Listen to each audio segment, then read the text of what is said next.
नमस्कार दोस्तों, अक्षय तृतीया की आपके और आपके परिवार को हार्दिक शुभकामनाएं। आज के इस एपिसोड में एक ऐसी घटना की कहानी लेकर आ गया हूं जो अक्षय तृतीया के दिन ही किसी के साथ घटी थी और कुछ इस तरीके से घटी थी कि उनका हंसता खेलता परिवार पूरी तरीके से बिखर गया। सब कुछ बर्बाद हो गया, सब कुछ खत्म हो गया। कहा जाता है कि अक्षय तृतीया को किसी भी चीज़ की शुरुआत करो तो वो चीज़ हमेशा फलती फूलती है, बढ़ती है, पूरी होती है।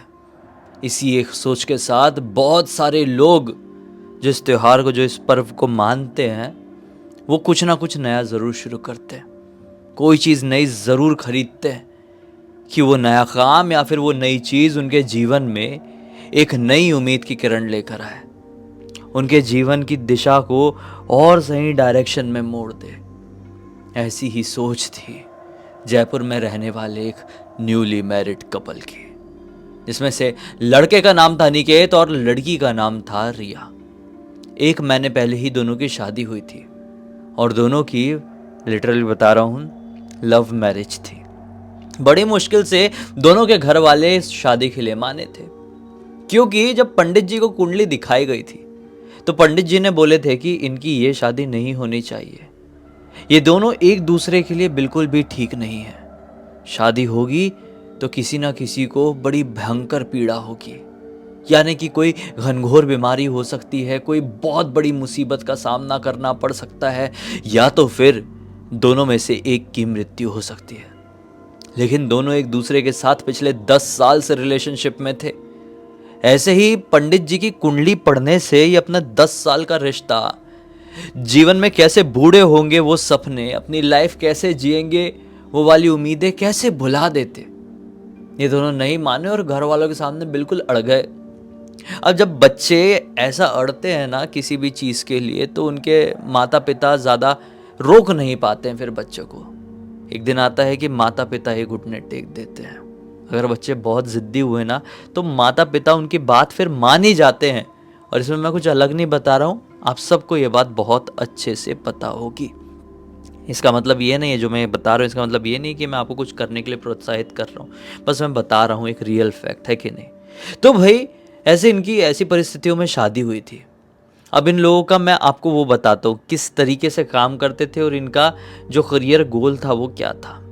दोनों ही एक्टिंग में ट्रेंड थे, दिल्ली से अच्छी एक्टिंग क्लासेस से एक्टिंग सीख के आए थे और दोनों का ही सपना था बॉलीवुड में कुछ बड़ा करने का, या तो सीरियल इंडस्ट्री में आ जाए या तो फिल्म इंडस्ट्री में आ जाए और दुनिया में अपना और अपने परिवार वालों का नाम रोशन करते। बहुत बड़े बड़े सपने थे। लेकिन क्या होता है ना कि ये लोग जान रहे थे, मतलब ऐसे अगर भीड़ में शामिल हो गए, स्ट्रगल करने लगे, तो मुंबई में ना कुत्ता भी नहीं पूछेगा। अगर मुंबई में फिल्म इंडस्ट्री की भीड़ में अपने आप को स्टैंड आउट करना है तो पहले फेम कमाना पड़ेगा। पहले से ही अपना नाम बनाकर मुंबई जाएंगे तो दुनिया में पूछने वाले लोग तो रहेंगे, जानने वाले लोग तो रहेंगे, नहीं तो ऐसे तो लाखों लोग रोज एक्टर बनने के लिए वहां पहुंचते हैं। इसी एक सोच के साथ इन लोगों ने शॉर्ट फिल्म्स बनाना शुरू किए। इनकी 1-2 short film Jaipur film festival होता है, राजस्थान फिल्म फेस्टिवल होता है, बहुत सारे फिल्म फेस्टिवल्स होते हैं, उसमें गई, अच्छा नाम कमाई, सब लोगों ने इनको काम को बहुत सराहे और इन लोगों ने साबित कर लिए कि इनके घर वाले जो सोच रहे थे, जो पंडित जी कुंडली देख के बता रहे थे कि तुम लोगों की शादी के बाद कुछ ना कुछ विपत्ति तुम लोगों के ऊपर आएगी और बढ़ नहीं पाओगे ज़िंदगी में, वो गलत था। इन लोगों ने शायद प्रूव कर दिए थे। अब तक आगे क्या होना था अब आप ये सुनो। अब ऐसा था ना कि इन लोग प्लान कर रहे थे एक अच्छी हॉरर फिल्म बनाने की।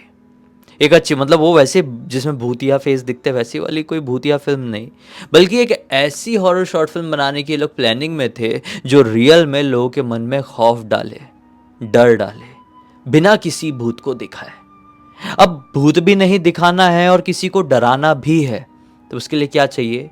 स्ट्रॉन्ग एक्टिंग, स्ट्रॉन्ग डायरेक्शन और स्ट्रॉन्ग लोकेशन। लोकेशन से ही डर क्रिएट किया जा सकता है।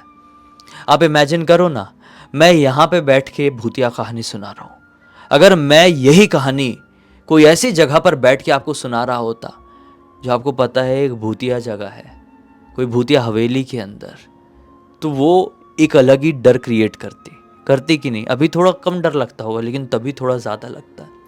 तो इन लोगों को स्ट्रॉन्ग हॉरर लोकेशन की भी ज़रूरत थी। हॉरर नहीं तो भी ऐसी लोकेशन जिसे देखकर ऐसा लगे बाप रे ये क्या है, ये कहाँ पे शूटिंग की यार इन लोगों ने, इंटरेस्टिंग लग रहा है कुछ ऐसा वाला। तो ये लोग तलाश में लग गए। अब जयपुर में तो ऐसी लोकेशन मिलने से रही, कहाँ से मिलेगी? जयपुर बहुत बड़ा शहर है, हाई फाई जगहें हैं, रिच दिखता है वहाँ पे, बहुत सारी जो मॉन्यूमेंट्स है सब कुछ।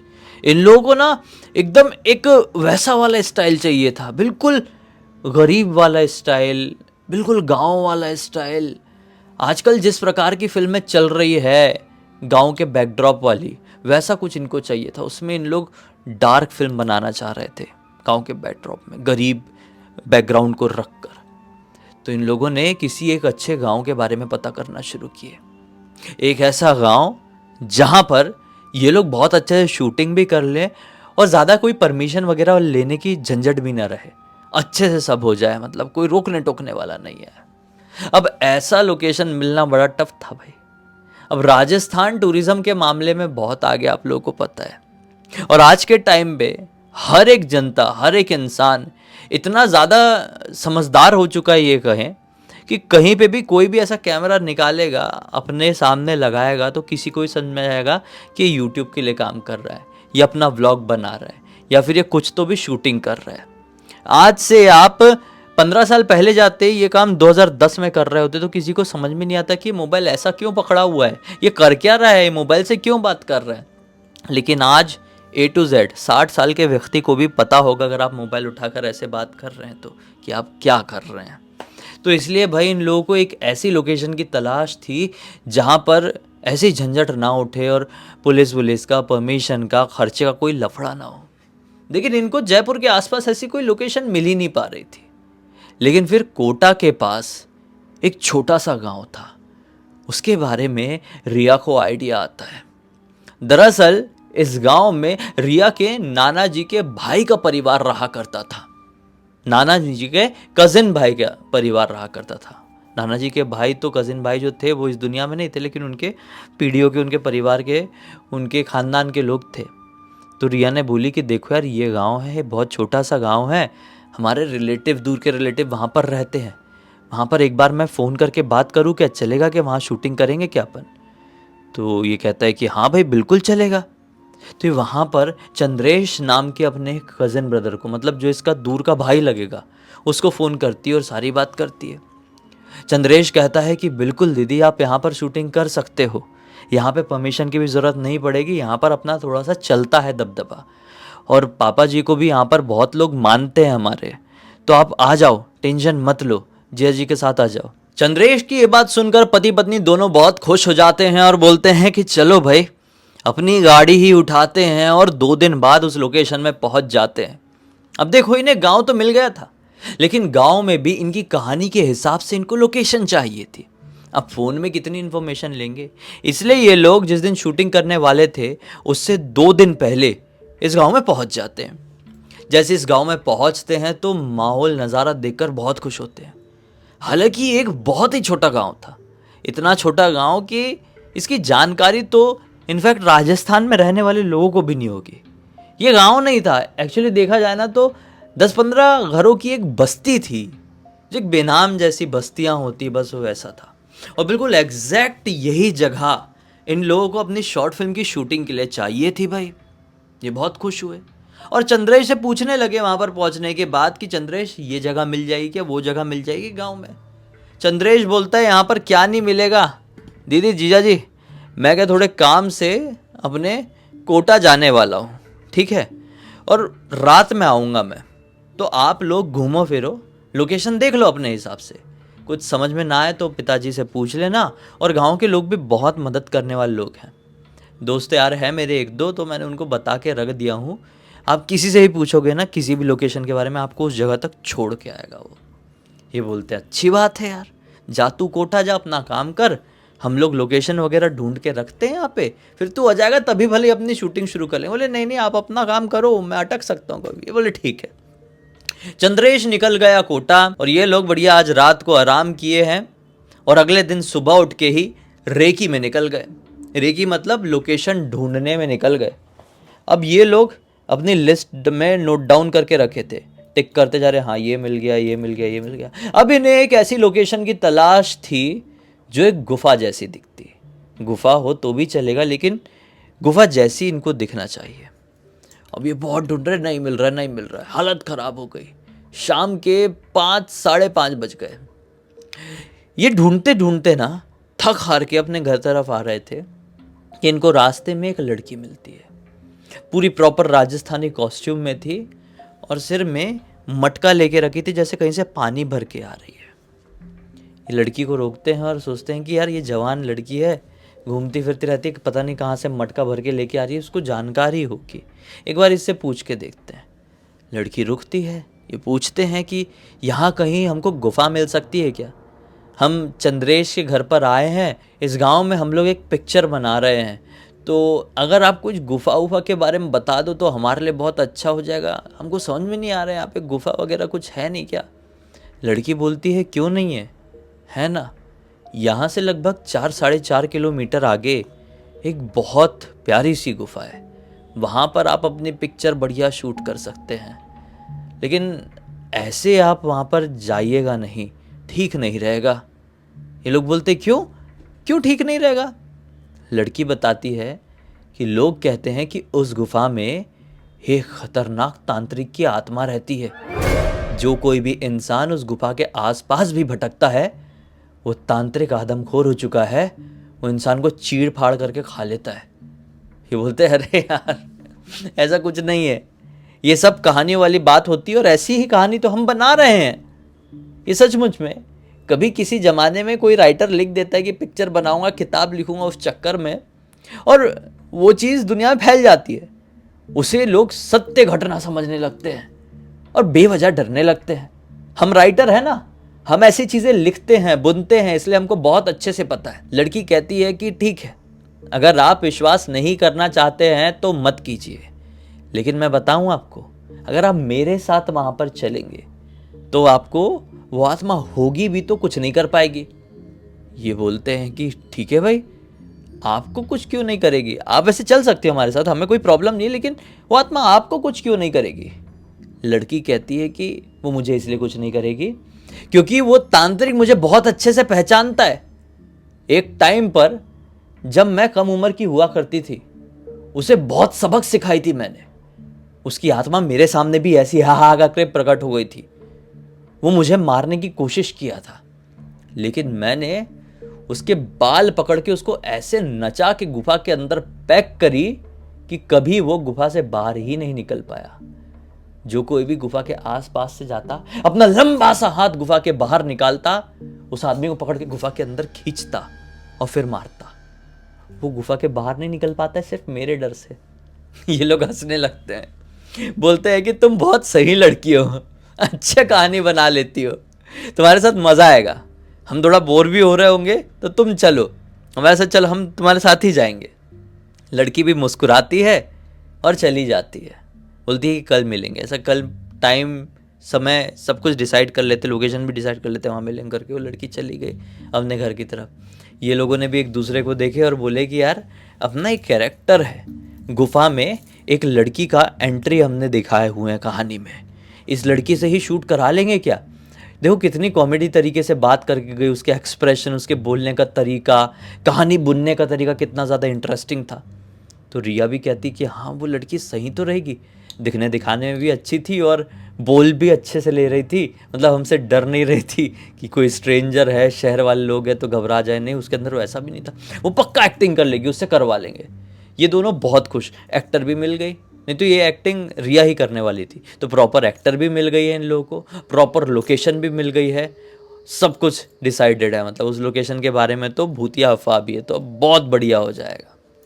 अब रात भर ये लोग बढ़िया आराम कर रहे हैं, चंद्रेश भी नहीं आया, चंद्रेश शायद अपने काम से कोटा में ही रुक गया हुआ है। अब अगला दिन निकला और ये लोग डिसाइड किए हुए समय में, यानी शाम के 7:30 बजे जब अंधेरा हो चुका था, उसी पॉइंट पर पहुँचे जहाँ पर पिछली शाम को वो लड़की भानुमति इनको मिली थी। भानुमति आज कल से भी ज़्यादा खूबसूरत लग रही थी, आज पूरी तैयार होके आई थी, जैसे उसको अंदेशा हो गया है कि ये लोग मुझसे एक्टिंग करवाने वाले हैं।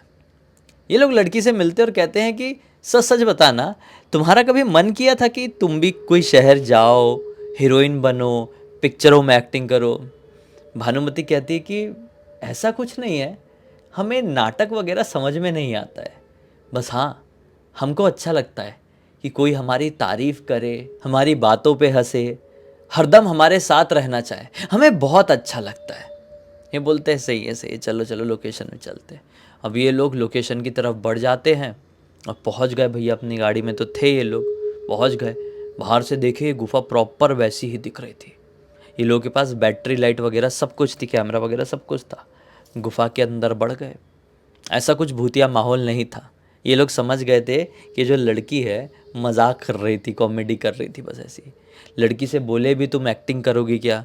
तो लड़की बोलती है नहीं नहीं आप लोग अपना कीजिए, हमसे नहीं हो पाएगा। लड़की पूरी तरीके से पलट गई, भानुमति पूरी तरीके से पलट गई। इन लोगों ने सोचे थे कि उससे एक्टिंग कराएंगे, लेकिन अब वो पूरी तरीके से पलट चुकी है। वो बस खड़ी हुई है और रिया को एक्टिंग करते हुए देख रही है। इनको वहाँ पर काम करते करते लगभग आधे से पौन घंटे बीत गए। पता नहीं कि एक पर्टिकुलर लाइन में रिया एक्टिंग करते करते बहुत ज़्यादा अटक रही थी और ये शॉट कंप्लीट हो ही नहीं पा रहा था कि अचानक से बाहर जोरों की बिजली कड़कने लगती है, आंधी तूफान आने लगता है और जोरों की बारिश होने लगती है। जैसे ये बारिश बहुत ज़्यादा बढ़ जाती है ना, तो भानुमति बहुत ज़्यादा घबरा जाती है। ये दोनों से कहती है कि आप दोनों थोड़ा जल्दी करने की कोशिश कीजिए, अगर ये बारिश और ज़्यादा बढ़ गई तो हम यहाँ से बाहर निकल नहीं पाएंगे, और अगर हम यहाँ पे फंस गए और एक बार रात के 12 बज गए तो वो तांत्रिक की आत्मा और भी ज़्यादा दुष्ट और ताकतवर हो जाएगी, फिर वो हमारा नुकसान पहुँचा पाएगी। ये लोग बोलते हैं अच्छा अच्छा ठीक है चलते हैं, हमारा थोड़ा सा बचा हुआ है। एक तो अब वाइब मिली है असली, बाहर बारिश हो रही है, बिजली कड़कने की नेचुरल आवाज़ आ रही है, बिजली का जो लाइट इफेक्ट आ रहा है वो बहुत नेचुरल है। हमारा सीन इसमें बहुत अच्छा होगा, हम वापस से रीशूट करेंगे जितना अब तक कर लिए थे। प्लीज़ थोड़ी देर भानुमति, थोड़ी देर रुक जाओ, हम तुम्हें थोड़ा खर्चा पानी भी दे देंगे। ये लोग भानुमति से बात कर ही रहे थे कि बाहर जो आंधी चल रही थी ना, उस आंधी की वजह से एक बड़ा सा पत्थर इस गुफा के मुंह की तरफ आया और गुफा को पैक कर दिया। ये घबरा गए कि ये कैसे पॉसिबल हो सकता है। आंधी तूफान इतने जोर से भी नहीं चल रहा था कि बाहर से इतना बड़ा पत्थर लुढ़कते हुए तूफान की वजह से आ जाए और इस गुफा को पैक कर दे। भानुमति कहती है कि नहीं, तूफान बहुत जोर से आ रहा था और वो पत्थर ऊपर पहाड़ तरफ से लुढ़कते हुए आया होगा। अब हम यहाँ पर बंद हो चुके हैं, कुछ बड़ी मुसीबत ना हो जाए, हमें जल्द से जल्द यहाँ से निकलना होगा। भानुमति ने ये बात इनको कही है कि अचानक से इनको पीछे की तरफ से, मतलब गुफा के और अंदरी हिस्से से एक जोर से चिल्लाने की आवाज सुनाई दी। लिटरली रिया और अनिकेत का तो खून सूख गया। बोले शिट, ये क्या है? भानुमति कहती है वही तांत्रिक की आत्मा है, आप लोग पीछे जाकर खड़े हो जाइए, मैं बचाऊंगी आपको, आप लोग चिंता मत कीजिए। ये दोनों लिटरली काटो तो खूनने वाली सिचुएशन में आ गए थे, क्योंकि अभी तक तो इनको भानुमति की बातें मजाक लग रही थी, लेकिन अब जो चीखने की आवाज़ आई थी ना, उनके पूरे शरीर में सिरहन सी, एक डर की सिरहन छोड़ दी थी। वो चीखने की आवाज़ अब इनको और पास से आने लगी, और पास से आने लगी। इनकी बैटरी वाली लाइट तो जल रही थी, एक पॉइंट में इनको दिखाई दे दिया कि कोई तो भी इनकी तरफ दौड़ कर आ रहा है। भानुमति झटके से ये दोनों के सामने बस ऐसे खड़ी हो गई। इन लोगों ने क्लियर देखे हैं कि अंधेरे से दौड़कर आया हुआ आदमी इनके पास जो दिख रहा है वो एक बहुत डरावना सा लंबा चौड़ा सा तांत्रिक है। उसके बाल जटाएं जैसे जो ब्रेड्स होते हैं ना, क्या बोलते हैं, ब्रेड्स ही बोलते हैं ना बाल के, वो जो घूमे घूमे वाले, इतने लंबे लंबे बाल उसके। उसकी जो पूरा मुंह है ना वो बालों से भरा हुआ है। उसकी जो आंखें हैं वो खतरनाक लाल तरीके से चमक रही है। उसने पूरे गले में हड्डियों का माला पहना हुआ है और एक जानवर की छाल उसने लपेटा हुआ है। पता नहीं किस जानवर की स्किन थी, लेकिन उसने ऐसा लपेटा हुआ था। उसका जो रूप था वो इतना भयंकर दिखाई दे रहा था कि उसे कोई देख लेना कमज़ोर दिल वाला डर के मारे वहीं पर बेहोश हो जाए। लेकिन ये उतना घबराते नहीं थे, किस्मत की बात थी।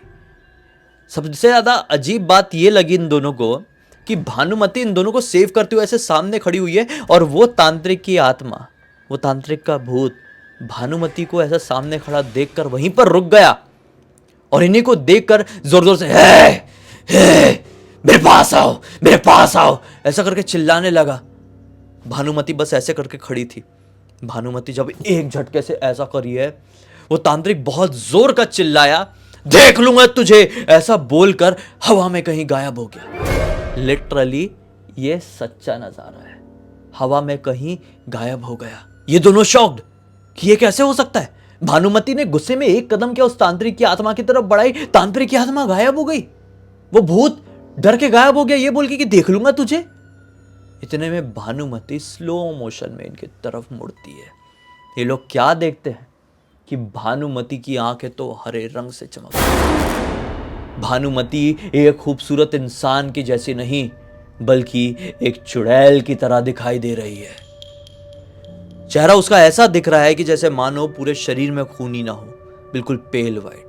बाल पूरे खुल चुके हैं और इस तरीके से लहरा रहे हैं जैसे किसी खतरनाक डायन चुड़ैल के लहराते हो।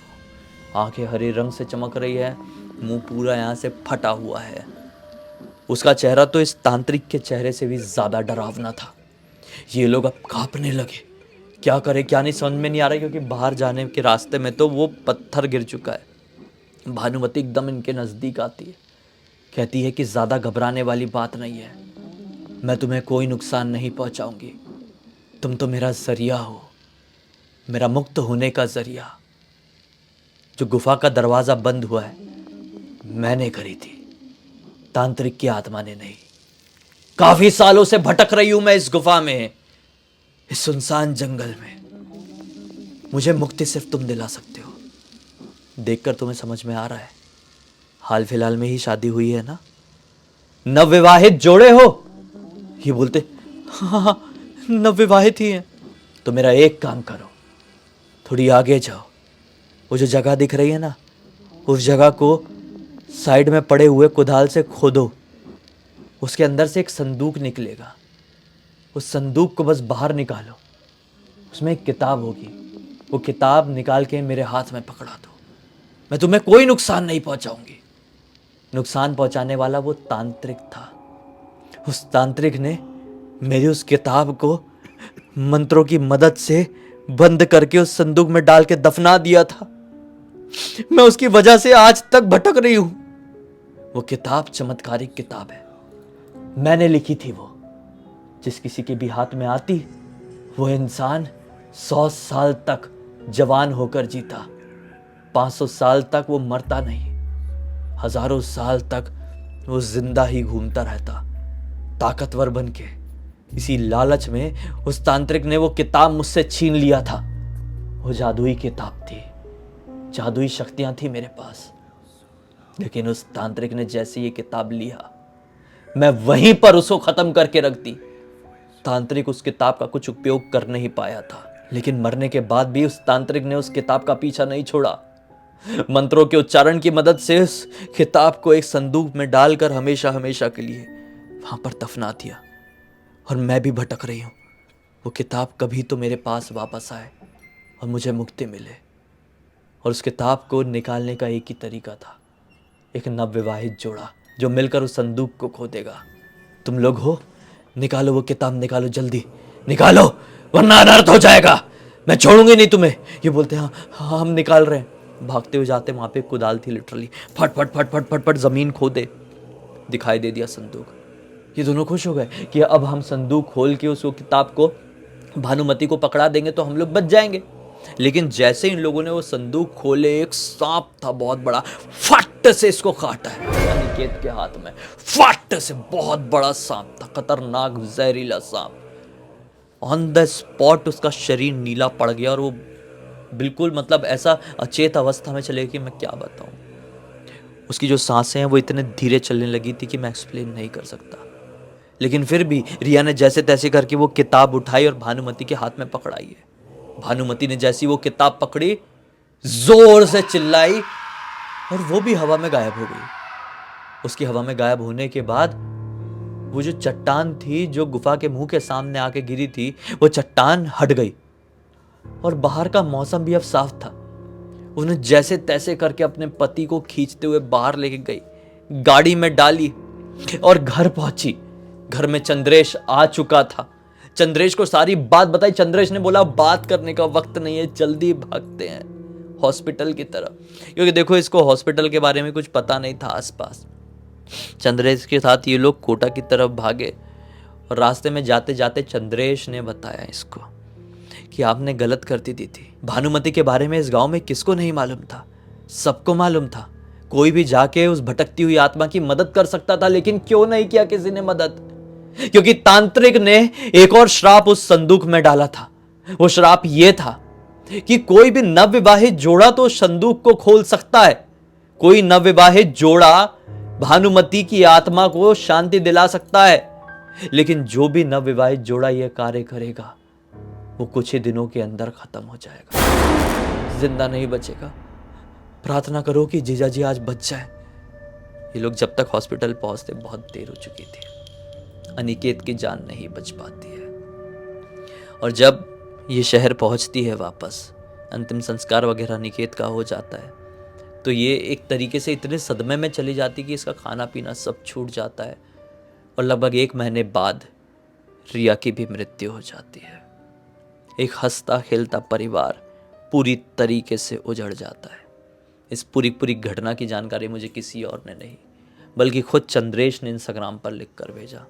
बोला भाई पूरी दुनिया को बताओ, हिल जाएंगे सब लोग। लिटरली मेरे परिवार में हुआ है और मैं कोसता हूँ उस दिन को आज भी कि मैं एक बार दीदी जी आए थे, उनको बता दिया होता कि हमारे गांव में ये सब भी होता है, ऐसी चीज़ें भी है, तो शायद वो सतर्क हो गए रहते। लेकिन क्या कर सकते हैं, जो हो नहीं रहती वो तो होके ही रहती है।